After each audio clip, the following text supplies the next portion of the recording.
გუდაურში მსოფლიოს თასის ეტაპი დაიწყო. შეჯიბრის სკიკროსის დისციპლინაში მიმდინარეობს და 2 დღეს გაგრძელდება. საერთაშორისო ღონისძიებაში მონაწილეობას 14 ქვეყნის 97 სპორტსმენი იღებს. საქართველოს სახელით ერთადერთი სპორტსმენი დავით თედიაშვილი ასპარეზობს. დღეს მამაკაცთა თანრიგში პირველი ადგილი სიმონა დრომედიმ დაიკავა. ქალებში კი საუკეთესო შედეგი შვეიცარელმა ფანი სმიტმა აჩვენა. წელს საქართველოში კიდევ ერთი მსოფლიო თასის ეტაპი 8-9 მარტს კვლავ გუდაურში სნოუბორდ კროსის დისციპლინაში გაიმართება. Welcome to the winners of ski cross.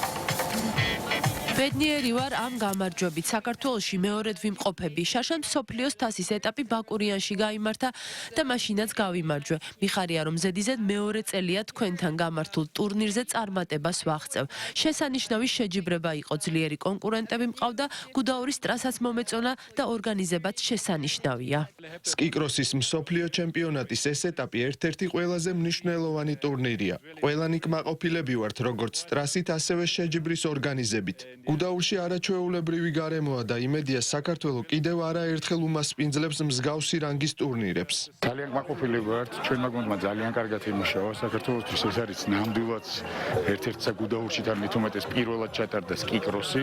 ძალიან კმაყოფილები ვართ და არა მარტო ჩვენი გუნდის წარმატება, ეს ერთ-ერთი კიდევ და საქართველოს წარმატება.